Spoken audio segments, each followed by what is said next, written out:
were looking for a place where we could take our cars and jump from one building to the next. When we saw Abu Dhabi, the beautiful water, the beautiful dunes, and these incredible skyscrapers, we were like, okay, that's the place. That skyline particularly became the backdrop for one of our even crazier action set piece, the Lycan driving between 3 buildings. To be able to do it there was amazing. The whole idea behind this Lycan theft was that it had this one chip in it that they needed. And the car is being stored in the top of this enormous building. We were able to shoot that on stage and bring in 150 party members all dressed to the max in evening gowns and tuxedos. You have no idea what level this party is about to go to. Now let's figure out how to make this really interesting to the audience, because a car inside of a party, usually it just goes in and goes out the other side. No one's ever seen this before. Time to unleash the beast. So we came up with, hey, he's gonna make a lap around this whole entire party sequence. And you're going, well, where are they gonna go? What the hell are they gonna do? Are they gonna drive in an elevator and go down the elevator? You've got a lot of people in evening gowns and tuxedos, and they can't move really fast. And they're on a marble floor. They drop their drinks, now there's liquid on the floor. Ready and action! Then I got word from James Wan, who said, hey, I want Jason Statham to come in here and start firing a machine gun at the car. And I want Jason to jump over the top of the car. I want the car to hit him. So when they come flying in here, Dom pitches the car sideways and hits Jason Statham's character, and he goes over the top of the car and to the ground and then gets back up and starts shooting.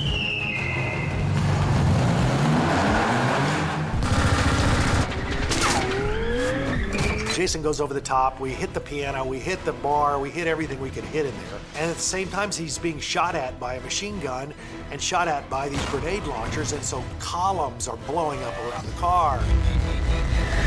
So now we've got all these different avenues that really spice it up. Dom, cars don't fly! He turns, and he just makes a beeline for the big glass window. Oh, shit!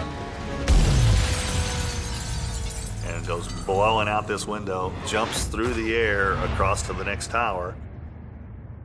To go out the windows was on a set piece that was out in a parking lot. 9 cameras going, we have 6 of them out here. We got 3 cameras inside. We had 40 feet of trussing deck, and then the windows were built on that, and Dan put the car on one of his air mortars, and we would shoot it out of that window and into boxes.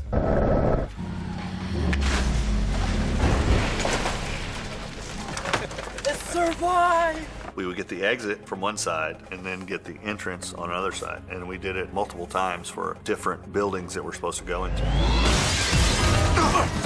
We built a set to land in at the Atlanta Convention Center. Right there for the hit. That second building, James wanted fairly empty, like it wasn't finished yet. Open walls with the aluminum 4x4 beams in it, just a lot of wires hanging down. Effects is squib these windows. They'll be going hot. They're gonna blow the windows. These are breakaway aluminum frames.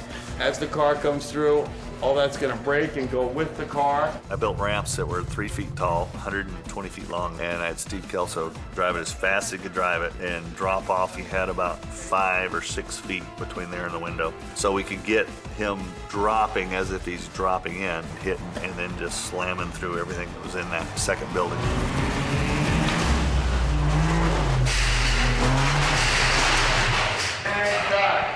Nice, all right. When we were able to use those towers, and we knew we could go farther than that, so we went from one building to the next, to the next. And then we did another landing with a redressed interior, which now was art gallery. I say car, you guys snap around, and you will see the car jumping through, and then run right toward us. I've got real stunt people in there, all dressed up, you know, very nicely like their art gallery exhibitors and their patrons, and they've got to move pretty fast. Well, they can't see the car. It's on a countdown, and so I say, we're gonna say 3, 2, 1. Everybody has to be moving. You can't be thinking to move. You got to be moving because the car's coming in really fast. So that was the tough part. 3, 2, 1, car! It lands, it goes out of control, and now Dan built a rig that spins as it goes across the floor. Dan Sudik created this car that was on a complete rotating spindle, but would travel down the length of the set. So I could put my stunt doubles in there and film this car rotating. as they're trying to bust the whole dash loose to get this circuit board out that contains the device that they want, and then they've got to dive out. Got it! Get out! This Lycan, very, very low to the ground, hard to get in and out of. So doing an action sequence and sitting way down inside the car and having to dive out of it is a whole different ballgame. We've got to get 2 stunt doubles out of a spinning car, and we want the car to jump out the window all in one shot. So we tested it. We took the doors off and said, let's see if you guys can jump out of a spinning car. And we found out that if you don't jump out as it's starting to spin, the back tail end hits you. You're rotating in there. You don't really know where you are. So the stunt guys had to look for some kind of pinpoint area out on the set. And they said, when I see this come around, I know I have to go out. We said, okay, and action. Spun the car, and they all dove out of the perfect thing. We went through the window, the car jumps out the other side.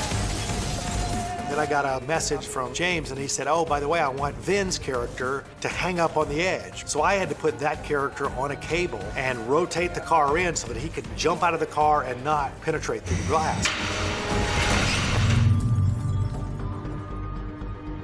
Then they dropped the car 60 feet just to the ground for the impact of it going out the next window with our heroes out of it.